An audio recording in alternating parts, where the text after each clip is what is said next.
Dr. Williams pulled into the hospital parking lot at 11:47 p.m., his white BMW still warm from the emergency call that had dragged him away from his daughter's birthday dinner. As the head of surgery at Metropolitan General, these late-night emergencies were part of his life, but tonight felt different.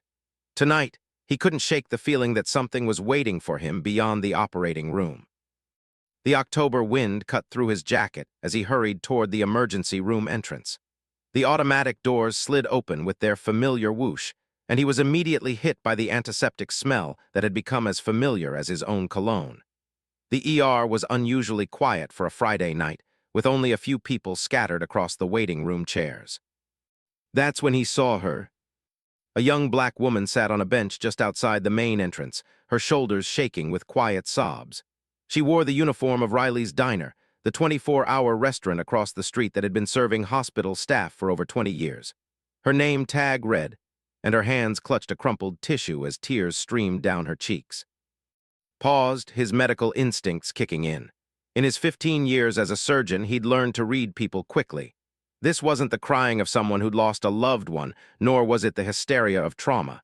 This was something deeper, more desperate. It was the kind of crying that came from a place of complete hopelessness. He approached slowly, not wanting to startle her.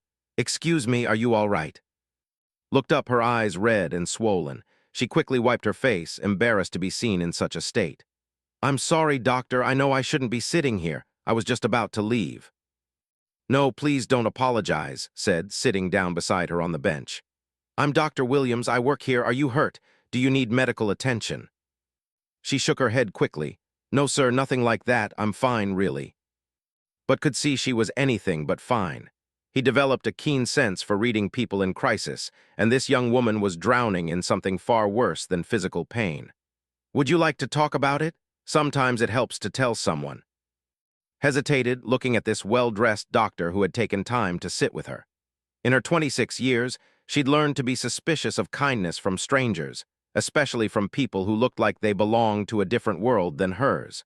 But something in his eyes seemed genuine. "My son," she whispered, fresh tears starting. "He's inside, been in there for 3 days now." Felt his heart sink. What's wrong with him? "They say his kidneys are failing. Has been since he was born, but it's gotten real bad lately. They've been doing tests, lots of tests, but—" She trailed off, unable to finish the sentence. "But what?" "They say he needs a transplant. Says without it, he won't make it past Christmas." The weight of her words hung in the cold night air. Had delivered similar news to families countless times, but hearing it from the other side was always devastating. "How old is he?" 7, just turned 7 last month. He's such a good boy, doctor. Never complains, never asks for anything. When the other kids at school make fun of how skinny he is, he just smiles and tells them he's saving room for cake." She laughed through her tears at the memory. Found himself genuinely moved. "What's his name?" Devin James Carter. He loves dinosaurs and wants to be a paleontologist when he grows up. Keeps asking me if dinosaurs had kidney problems too." She wiped her nose with the tissue. "I don't know what to tell him anymore." "Have they put him on the transplant list?" His expression darkened. "That's the problem. They said they would, but there are complications. They need all these forms filled out, and there's things about insurance and—" She stopped, looking embarrassed again. Sensed there was more to the story. "What kind of complications?" She was quiet for a long moment, debating whether to trust this stranger with the truth. Finally, she spoke. "They want me to prove I can afford the medications he'll need after the surgery, the anti-rejection drugs and all that. They cost thousands of dollars every month for the rest of his life." "And you can't afford them?" Laughed bitterly. "Doctor, I make $8.50 an hour plus tips at Riley's. I work double shifts most days, sleep about 4 hours a night when I'm lucky. My health insurance barely covers the basics, and even if Devin gets the surgery for free, those medicines—" She shook her head. "They might as well ask me to buy a mansion." Was familiar with this cruel reality of American healthcare. He'd seen brilliant surgeries performed successfully, only to watch patients deteriorate because they couldn't afford their follow-up care. But hearing it from a mother's perspective made it feel more personal than usual. "So they won't put him on the list?" "They said they will, but not as a high priority. They put kids whose families can prove they can afford the aftercare at the top. Kids like Devin, they go to the bottom. The social worker explained it to me real nice, but what she was really saying is that rich kids live and poor kids die. The bluntness of her statement hit hard.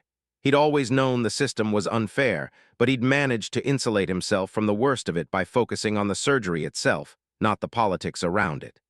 There has to be something we can do. We looked at him with surprise. Doctor, you don't even know me. Why would you want to help? It was a fair question, and wasn't entirely sure of the answer himself. Maybe it was because he had a daughter Devon's age. Maybe it was because he'd grown tired of a system that turned healing into a business transaction. Or maybe it was because this young mother's quiet dignity in the face of an impossible situation reminded him of why he'd become a doctor in the first place.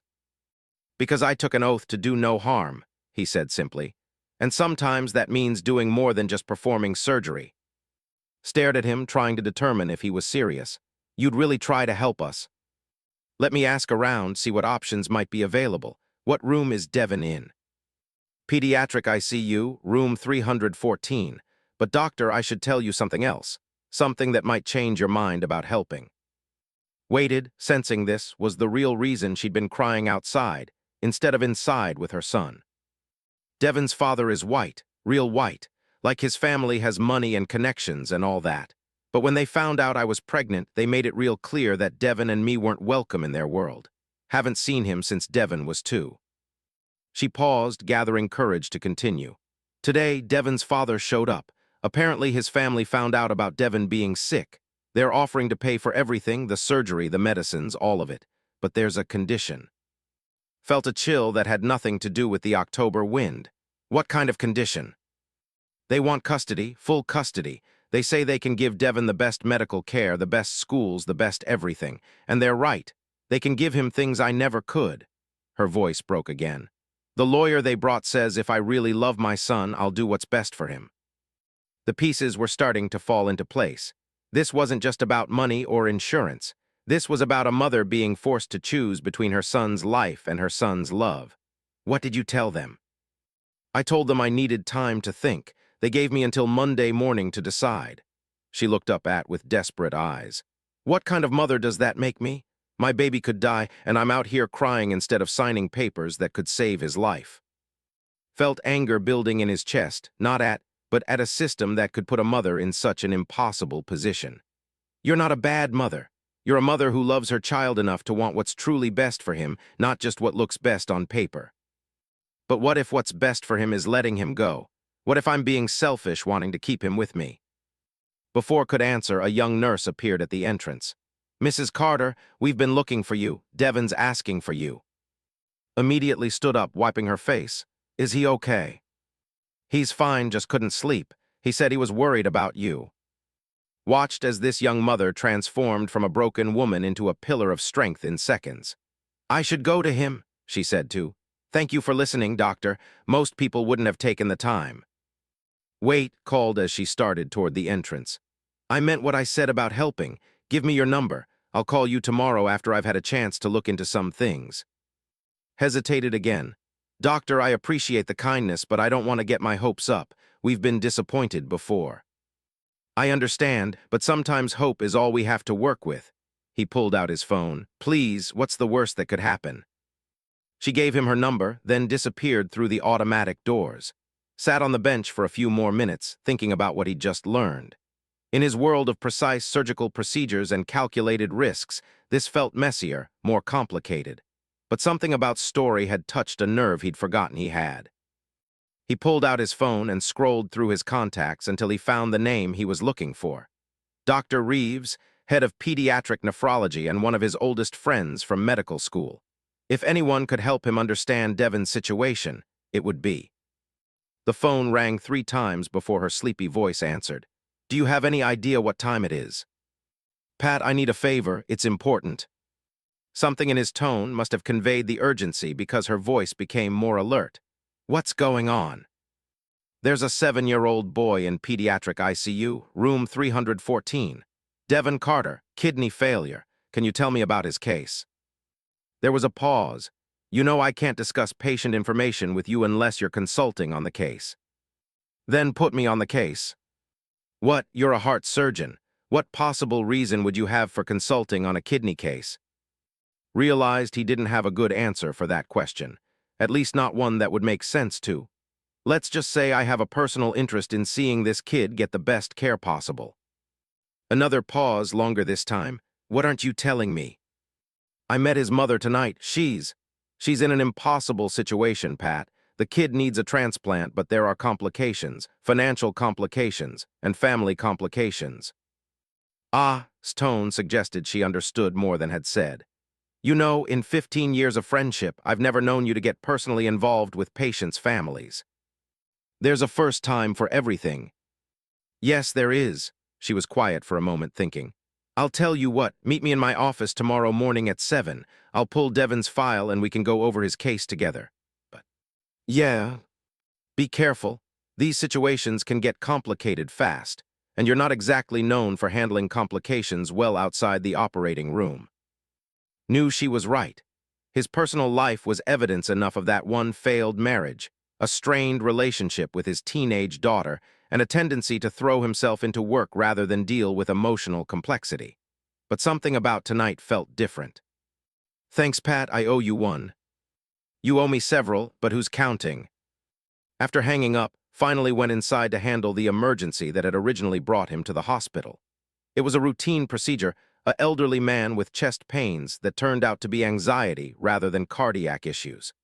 As he worked through the examination and tests, part of his mind kept drifting back to the young woman crying on the bench and the impossible choice she was facing.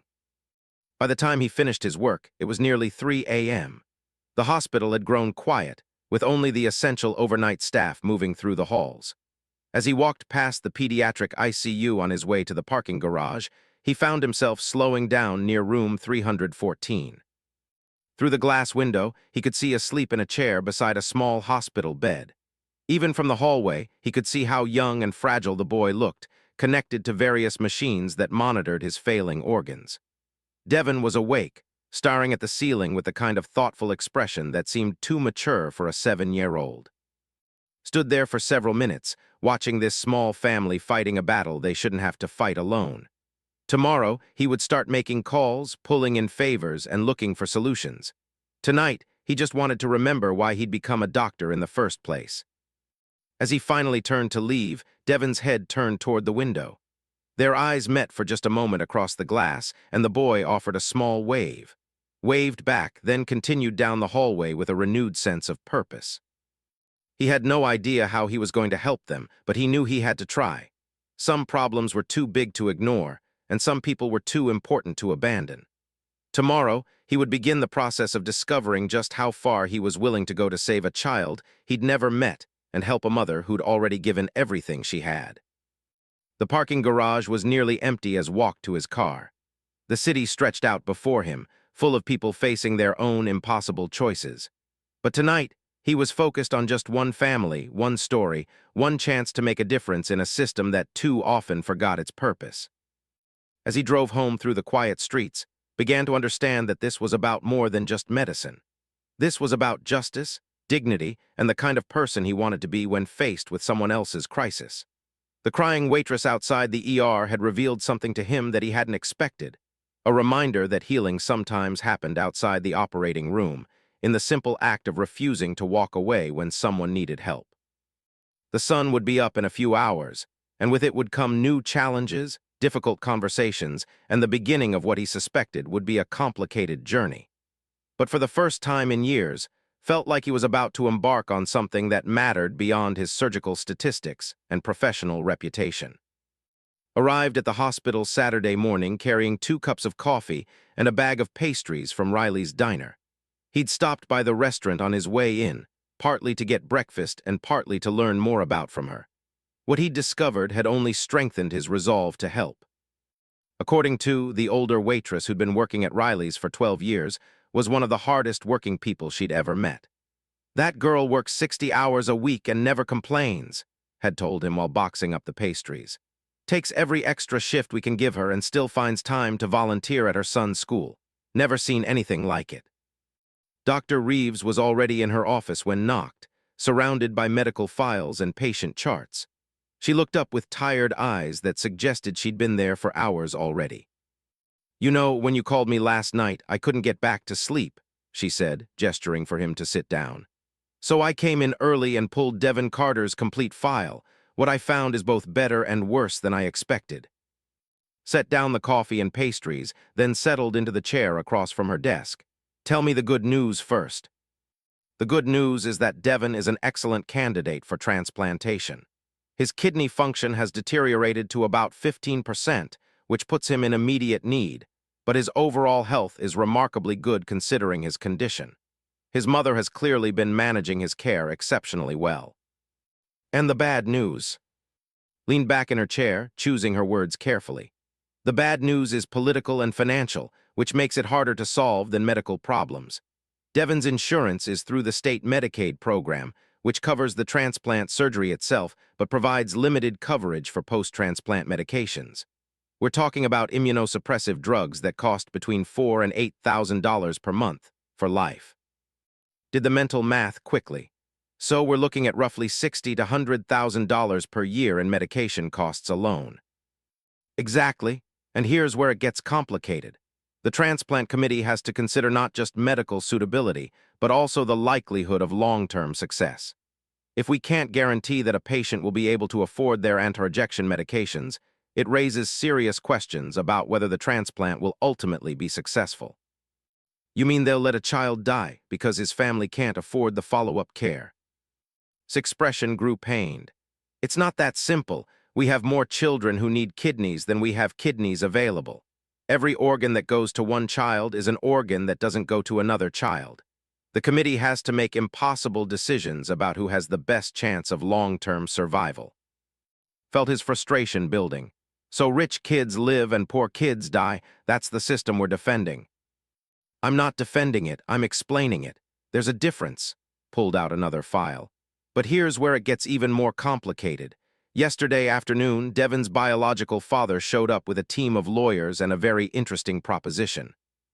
Leaned forward, remembering what had told him about the custody offer. What kind of proposition? Full financial guarantees for all of Devin's medical care, including the transplant and lifetime medication costs. Private insurance that would cover experimental treatments if needed. Access to the best specialists in the country. It's the kind of medical coverage most families can only dream of. In exchange for custody of Devin. You know about that already. His mother told me. She's terrified. She's being forced to choose between her son's life and her son's love. Nodded slowly. I was afraid of that. The father's legal team presented their case to the hospital administration yesterday afternoon. They're arguing that awarding custody to them would be in Devin's best medical interests. And what does the hospital think? Officially, the hospital stays neutral in custody disputes.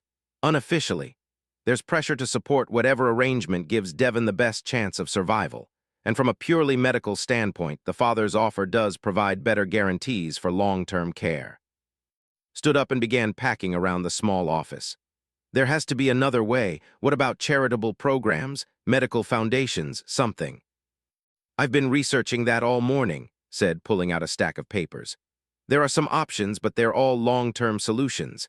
Devin doesn't have long-term time. How long does he have? Without a transplant? Maybe 3 months, possibly 6 if we're lucky. His kidney function is deteriorating faster than we'd like to see. We need to get him on the active transplant list within the next few weeks, or he may become too sick for surgery. Stopped packing and looked directly at. What would it take to guarantee his post-transplant care without the father's involvement?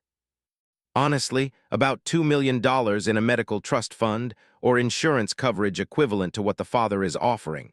Studied her friend's face carefully. Please tell me you're not thinking about personally funding this. The thought had crossed his mind, but knew his own financial limitations.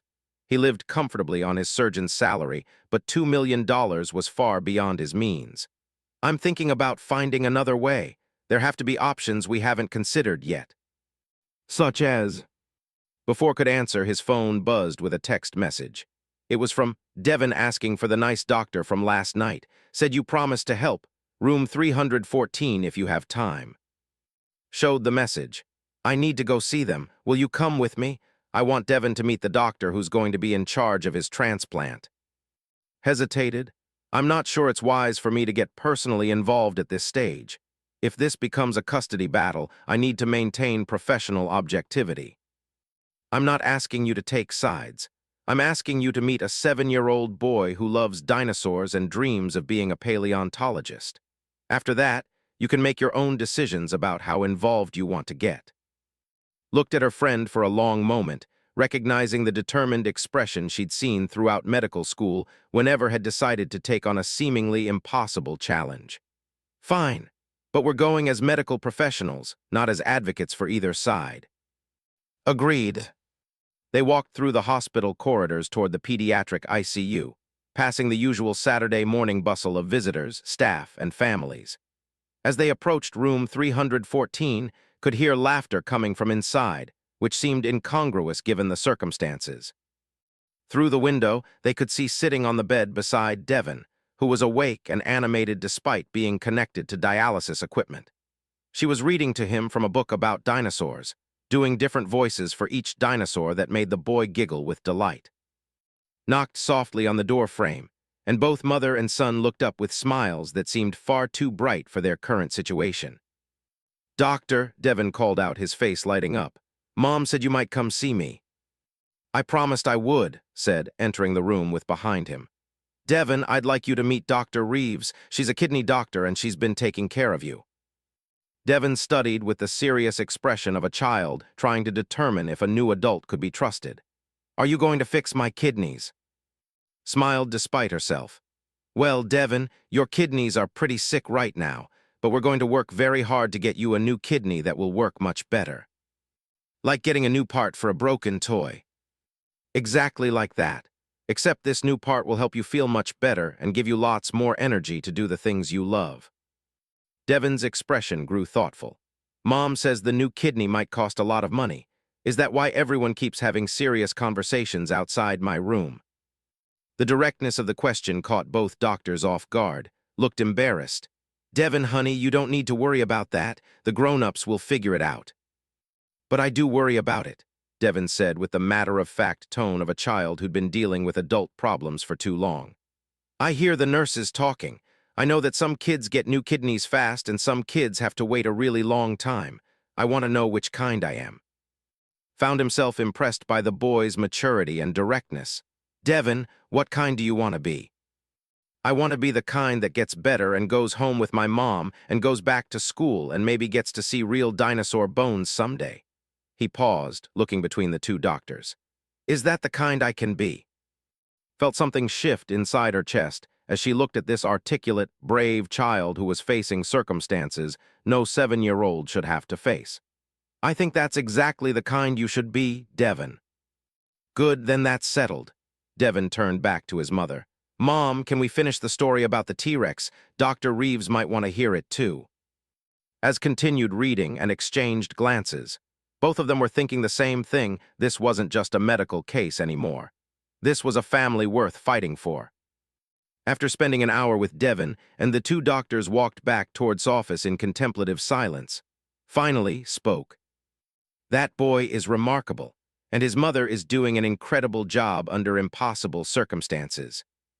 But that doesn't change the medical realities we're facing. Devon needs a transplant soon, and he needs guaranteed access to post-transplant care. The father's offer provides both of those things." Stopped walking. "Let me ask you something as a friend, not as a colleague. If that were your child, would you give up custody to save his life?" Was quiet for a long time, considering the question. "I honestly don't know, but I think the more important question is whether there might be a third option that no one has thought of yet." "Such as?" "I don't know yet, but I've been thinking about what you said last night, about doing more than just performing surgery. Maybe it's time we start thinking outside the traditional medical system." They resumed walking, both lost in thought. As they passed the hospital gift shop, noticed a display of dinosaur toys and books in the window. He thought about Devon's dream of becoming a paleontologist and wondered what other dreams were being threatened by circumstances beyond a child's control. What would happen if we could find a way to guarantee Devon's post-transplant care without requiring custody changes? Would that move him up on the transplant list? Absolutely. With guaranteed follow-up care, Devon would be classified as high priority based on his medical needs alone. He could potentially receive a transplant within a few weeks rather than months. Then that's what we need to focus on, finding the money. Looked at her friend with concern. I hope you're not planning to do anything reckless. Your heart is in the right place, but this situation requires careful planning, not heroic gestures. I'm not planning anything reckless, said, though he wasn't entirely sure that was true. I'm planning something necessary. They reached his office, where she pulled out her laptop and began typing. If you're serious about this, we need to start by researching every possible funding source. Medical charities, pharmaceutical company programs, research grants, anything. Pulled out his phone and began scrolling through his contacts. And I need to start making some calls. I know people in this city, surgeons, administrators, lawyers. Someone has to know a way around this problem. For the next 2 hours, they worked together, researching and calling and exploring every possible avenue for funding Devon's care. They discovered several promising leads: a pharmaceutical company that provided free medications to qualifying families, a children's medical charity that helped with transplant costs, and a research hospital that was conducting studies on pediatric kidney transplants. But each option came with complications. The pharmaceutical program had a waiting list. The charity required extensive financial documentation that would take weeks to process. The research hospital could only accept a limited number of patients per year, and their current study was already full. We're looking at weeks or months to get through any of these programs, said, leaning back in her chair with frustration. And Devon doesn't have weeks or months. His phone rang, interrupting their planning session. The caller ID showed's number. Dr. Williams? Her voice sounded strained. I'm sorry to bother you, but something's happened. Devon's father is here with his lawyers, and they're saying they need an answer today instead of Monday. They're pressuring me to sign the custody papers now. Where are you? We're in the family conference room on the pediatric floor. They've got all these official-looking documents, and they're telling me that if I really love Devon, I won't wait any longer to give him the medical care he needs. Could hear the panic in her voice. We'll be right there. Don't sign anything until we get there. They're saying I don't have a choice, that this is Devon's only chance. Listen to me, you always have a choice. We'll be there in 5 minutes. Hung up and looked at. They're trying to force her to sign custody papers today. We need to get down there. Grabbed her white coat. What exactly are you planning to say to them? We don't have a solution yet. Then we'd better find one fast. As they hurried toward the elevators, felt the familiar sensation he experienced before a difficult surgery. A combination of adrenaline, determination, and the absolute conviction that failure was not an option. But this wasn't a surgery he could control with his hands and his training. This was a different kind of operation, one that would require skills he wasn't sure he possessed. The elevator doors closed, and found himself thinking about the promise he'd made to Devon the night before, about the trust in his eyes when she'd given him her phone number, and about the kind of doctor he wanted to be when faced with a system that prioritized wealth over worth. In a few minutes, he would walk into that conference room and face down a team of lawyers and a biological father who could offer Devon everything money could buy. He didn't have a medical trust fund or private insurance or guaranteed funding for post-transplant care. But he did have something else. He had the absolute certainty that some fights were worth having, even when the odds seemed impossible. And he was about to discover exactly how far he was willing to go to prove that love and determination could sometimes trump money and power. The family conference room buzzed with tension when it arrived. Sat at one end of a long table, looking small and overwhelmed, while 3 men in expensive suits occupied the opposite end. The man in the center was clearly Devon's father, could see the resemblance in the bone structure and the shape of the eyes, though where Devon's eyes held warmth and curiosity, his father's held only cold determination. Mrs. Carter, the lead attorney was saying as and entered, you need to understand that time is critical here. Every day you delay signing these papers is another day that Devon doesn't receive the medical care he desperately needs. Cleared his throat loudly. Excuse me, I believe you're discussing my patient without his attending physicians present. The 3 men turned to look at him with expressions ranging from annoyance to surprise. Devon's father, who appeared to be in his early 30s with prematurely gray hair and the kind of tan that came from expensive vacations, spoke first. And you are? Dr. Williams, Chief of Surgery. This is Dr. Reeves, Chief of Pediatric Nephrology. We're both involved in Devon's care. Moved to stand behind's chair, a gesture that wasn't lost on anyone in the room. I understand there's some urgency around custody arrangements. The lead attorney, a thin man with wire-rimmed glasses, consulted his notes. Dr. Williams, while we appreciate your concern for your patient's welfare, this is really a family matter. Mr. Whitman here is Devon's biological father, and he's prepared to provide comprehensive medical coverage that would ensure Devon receives the best possible care. James Whitman, Devon's father said, extending his hand toward. I think there may be some misunderstanding here. I'm not trying to take Devon away from his mother out of spite. I'm trying to save my son's life. Didn't take the offered hand, and Mrs. Carter isn't trying to save her son's life. Of course she is, James replied, his tone suggesting he was being patient with someone who didn't understand the complexities of the situation. But good intentions don't pay for immunosuppressive medications or cover emergency hospitalizations. Love doesn't guarantee access to the best specialists in the country. You're absolutely right, said, pulling out his phone. Love doesn't guarantee those things, but money isn't the only way to secure them either. He scrolled through his recent calls and found the number he was looking for. Excuse me for just a moment.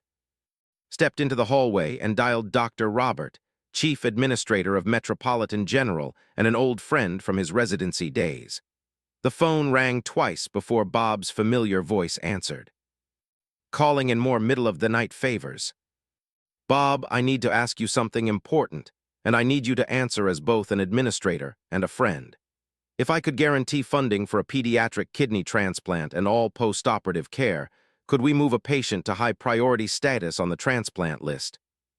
There was a pause. What are you getting into? I'm trying to save a child's life and keep a family together. Can it be done? Theoretically, yes. If you can provide documented proof of funding equivalent to private insurance coverage, the transplant committee would have no choice but to prioritize based solely on medical need. But we're talking about substantial money here. Are you sure you know what you're doing? I'm sure. How much documentation would you need? A letter of financial guarantee from a recognized institution, a bank, an insurance company, a medical foundation, something like that. It would need to specify coverage for the transplant surgery plus at least 5 years of post-operative care, including medications and follow-up treatments. And how quickly could the committee review that documentation? If it's properly documented, emergency review could happen within 24 hours. This is highly unusual, but if you can provide legitimate financial guarantees, there's no reason Devon couldn't receive a transplant within days or weeks instead of months. Felt a surge of hope mixed with determination. Thanks, Bob, I'll be in touch. He returned to the conference room where the conversation had continued without him. James Whitman was explaining to how the custody arrangement would work. You would have visitation rights, of course, James was saying. Supervised visits initially, but once Devon is healthy and settled, we could work out a more flexible arrangement. This isn't about taking him away from you permanently. It's about giving him the medical care he needs to survive. And what happens when he's older? Asked, her voice barely above a whisper. What happens when he asks why his mother gave him away? You'll explain that you loved him enough to make sure he got the best care possible, the attorney answered. Any reasonable child would understand that. Sat down beside. Mrs. Carter, before you make any decisions, I think you should know that Dr. Reeves and I have been exploring alternative funding options for Devon's care. The attorney laughed dismissively. Dr. Williams, with all due respect, we've already researched every charitable program and foundation that might apply to Devon's case. The waiting lists are extensive, and frankly, Devon doesn't have time to wait. You're right about Devon not having time to wait, interjected, which is why we're prepared to expedite the process through alternative channels. James Whitman leaned forward, his expression skeptical. What alternative channels? Pulled out his personal checkbook and set it on the table. Every person in the room stared at it as if it were a bomb. I'm prepared to establish a medical trust fund for Devon's care, announced. The fund will cover his transplant surgery, all post-operative medications, and follow-up care for a minimum of 5 years. That should be sufficient to move him to high-priority status on the transplant list. The silence in the room was deafening, stared at with a mixture of disbelief and overwhelming gratitude. The attorneys exchanged glances, clearly not having anticipated this development. James Whitman was the first to speak. "Dr. Williams, that's a generous gesture, but we're talking about potentially hundreds of thousands of dollars. Are you seriously prepared to make that kind of financial commitment to a patient you barely know?" "Mr. Whitman, let me ask you a question," replied. "Are you seriously prepared to take a child away from the mother who's raised him for 7 years just because you have more money than she does?" "That's not what this is about." "Isn't it? Because from where I'm sitting, it looks like you're using your financial resources to force a custody change that's convenient for you. You could just as easily provide the same financial support without requiring custody. But you're not willing to do that, are you?" James's jaw tightened. "You don't understand the complexities of this situation." "Then explain them to me. Explain why a financial guarantee from me wouldn't work just as well as a financial guarantee from you. Explain why Devin needs to be taken from his mother in order to receive proper medical care." The lead attorney intervened. "Dr. Williams, while your offer is admirable, it raises certain practical concerns. What happens if your financial situation changes? What happens if you decide you no longer want to support Devin's care? At least with custody arrangements, there are legal protections in place." Had anticipated this objection. "I'm not proposing to personally fund Devin's care indefinitely. I'm proposing to provide initial funding that will allow us time to secure more permanent solutions. There are medical foundations, pharmaceutical programs, and research opportunities that we haven't fully explored yet. What Devin needs right now is time, and I'm offering to buy that time." Pulled out her laptop and opened it on the conference table. "I've spent the morning researching long-term funding options for pediatric transplant patients. There's a pharmaceutical company that provides free immunosuppressive medications to qualifying families. There's a children's medical foundation that covers ongoing care costs for transplant recipients.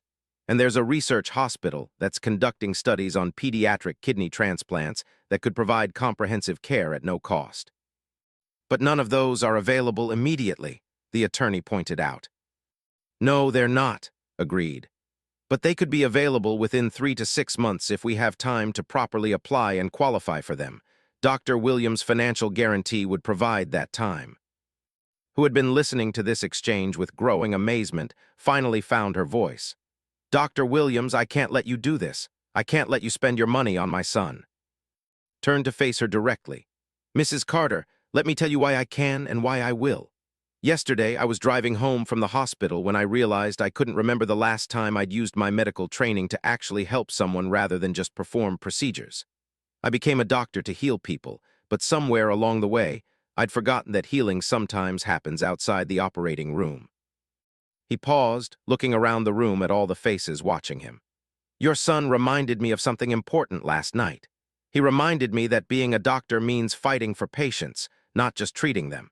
And fighting for Devin means fighting for his right to stay with the mother who loves him while still receiving the medical care he needs." James Whitman stood up abruptly. "This is ridiculous. You can't just show up and throw money at a problem you don't understand." "Can't I?" stood up as well. "Mr. Whitman, where were you when Devin was a toddler struggling with kidney problems? Where were you during the sleepless nights when his mother was holding him while he cried from pain? Where were you for the first 7 years of his life? That's not relevant to his current medical needs." "It's completely relevant. Has been Devin's parent, advocate, and primary caregiver for his entire life. She's the one who noticed when his symptoms were getting worse. She's the one who brought him to the hospital and made sure he received proper care. She's the one who's been sleeping in that chair beside his bed for 3 days straight. And now you want to swoop in and take credit for caring about his welfare." The attorney tried to regain control of the conversation. "Let's focus on the legal realities here.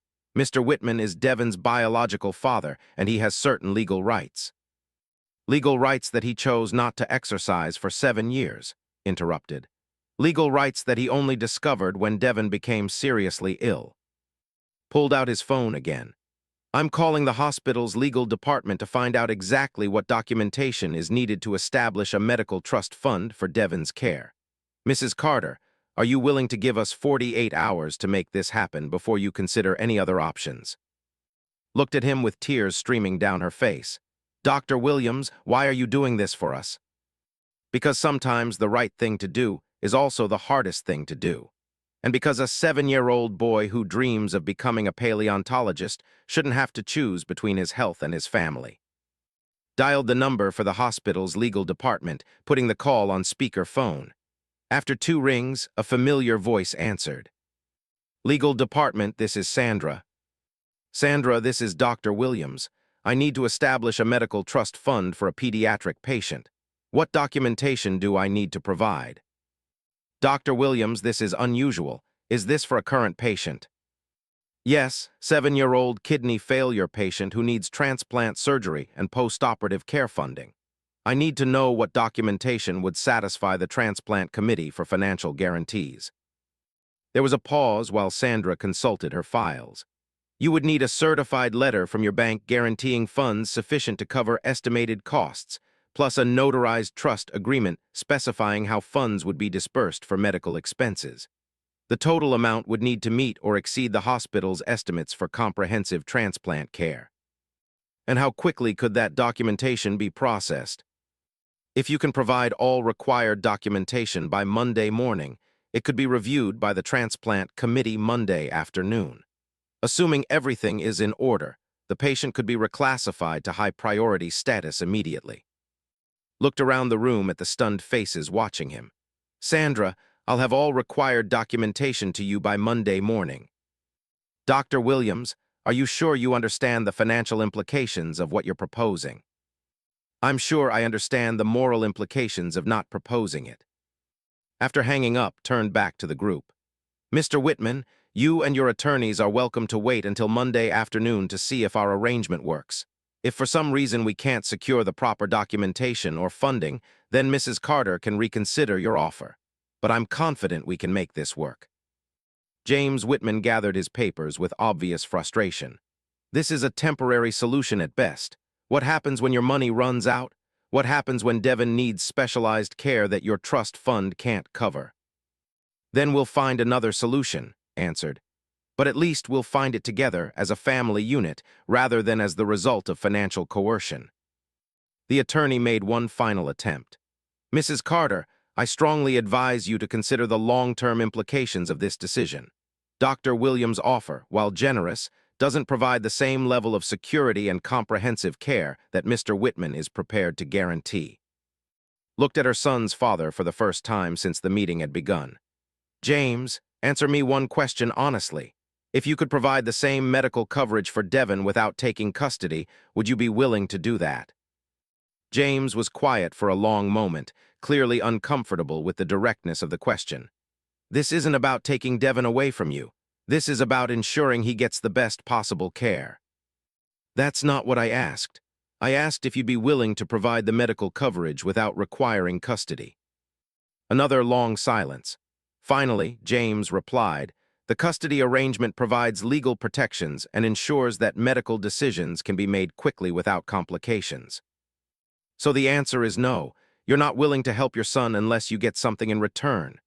His voice was steady now, stronger than it had been all morning. Dr. Williams is willing to help Devon without asking for anything except the chance to keep our family together. She turned to, Dr. Williams, I accept your offer, and I promise you that Devon and I will spend the rest of our lives finding ways to pay you back for this kindness. Shook his head. Mrs. Carter, the only payment I want is to see Devon healthy and happy with his mother. That's payment enough for anyone. James Whitman and his attorneys left the conference room without another word, their papers packed away and their opportunity lost. After they were gone, broke down completely, sobbing with relief and overwhelming gratitude. I can't believe this is really happening, she whispered. I can't believe there are still people like you in the world. Put her arm around the young mother's shoulders.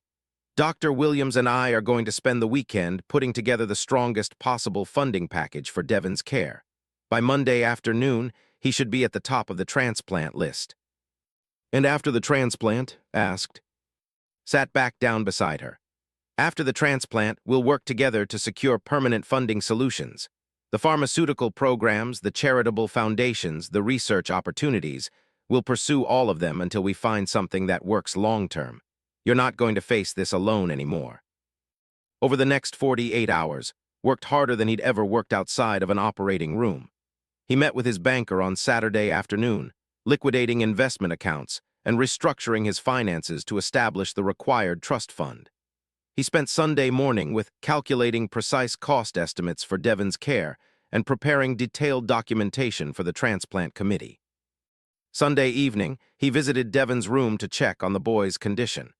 He found Devon awake and drawing pictures of dinosaurs while read medical pamphlets about kidney transplants. "Dr. Williams," Devon called out when he saw him, "Mom told me you're going to help me get a new kidney." "That's right, Devon. How are you feeling about that?" Devon considered the question seriously. "I'm a little scared, but mostly excited. Dr. Reeves explained that after I get the new kidney, I'll have much more energy to do things. Maybe I'll even be strong enough to go on a real dinosaur dig someday." Smiled, thinking about all the possibilities that lay ahead for this remarkable child. "I think that sounds like an excellent plan, Devon." "Dr. Williams," said softly, "I've been thinking about what you said yesterday about how healing sometimes happens outside the operating room. I think you're wrong about one thing, though." "What's that?" "I think the healing that happened this weekend was just as important as any surgery you've ever performed. You didn't just save Devon's kidneys. You saved our family." Monday morning arrived with a flurry of paperwork, phone calls, and final preparations. Submitted his financial documentation to Sandra at 9 a.m. sharp, along with detailed medical cost estimates prepared by and supporting letters from hospital administration. The transplant committee convened for an emergency meeting at 2 p.m. By 3:30, Devon Carter had been moved to high-priority status on the pediatric kidney transplant list. 6 days later, his phone rang at 5:47 a.m. with the call they'd all been waiting for. "Dr. Williams," his voice was barely contained excitement. "We have a kidney for Devon. Surgery is scheduled for this afternoon." The transplant surgery took 4 hours and went perfectly. Devon's new kidney began producing urine immediately, a sign of excellent function that had the entire surgical team celebrating. Over the following weeks, his recovery progressed better than anyone had dared hope. 3 months after the surgery, received a hand-drawn invitation to Devon's 8th birthday party. The party was held in the hospital's pediatric playroom, with dinosaur decorations and a cake shaped like a T-Rex. Devon's energy levels had returned to normal for a child his age, and his enthusiasm for paleontology had only grown stronger. "Dr. Williams," Devon said as arrived at the party, "I have something for you." He handed a carefully wrapped package. Inside was a small plastic dinosaur and a handwritten note that read, "Thank you for helping me stay with my mom and get better too. When I become a real paleontologist, I will name a dinosaur after you. Your friend, Devon Carter." Felt his throat tighten as he read the note. Around him, the party continued with laughter and celebration, but for a moment, he was transported back to that October night when he'd first encountered a young mother crying outside the emergency room. Approached him during the party, carrying 2 cups of punch. "Dr. Williams, I have some news I wanted to share with you." "Good news, I hope." "The best news. I got accepted into the nursing program at the community college. I start classes in the fall." She smiled proudly. "I figured if I'm going to spend this much time in hospitals, I might as well learn how to help other families the way you helped ours." Felt a familiar sensation, the same one he'd experienced after particularly successful surgeries. It was the satisfaction of knowing that his skills had been used to make a real difference in someone's life. "That's wonderful news. Devon must be proud." "He is. He told me that when he becomes a paleontologist and I become a nurse, we'll be able to help people and dinosaurs." She laughed at her son's logic. "Dr. Williams, I know I've said this before, but I need to say it again. What you did for us changed everything. You gave us back our future." Watched Devon across the room, energetically explaining dinosaur facts to anyone who would listen, his mother's smile bright with hope and possibility. The crying waitress from that October night had been replaced by a confident young woman pursuing her dreams while raising a healthy, happy child. "You gave me something too," replied. "You reminded me why I became a doctor in the first place. You reminded me that sometimes the most important healing happens when we choose to get involved in problems that aren't technically our responsibility." As the party wound down and guests began to leave, found himself thinking about the choices that had led to this moment. A chance encounter outside an emergency room, a decision to care about strangers, and a willingness to risk his own comfort to fight for someone else's family. 6 months later, Devon's story had inspired the hospital to establish a permanent fund for pediatric transplant patients who needed financial assistance. Had become the fund's primary advocate, working with other doctors, community leaders, and philanthropists to ensure that no family would face the impossible choice between love and medical care. The fund was named the Devon Carter Pediatric Transplant Fund, and its first recipient was another 7-year-old boy whose mother worked 2 jobs and couldn't afford post-transplant medications. The cycle of healing continued, expanding beyond one family to touch dozens of others who found themselves in similar situations. On the first anniversary of Devon's transplant, received a phone call from an unexpected source. James Whitman, Devon's biological father, requested a meeting. They met at a coffee shop near the hospital, where James appeared nervous and uncertain in a way that hadn't seen during their previous confrontation.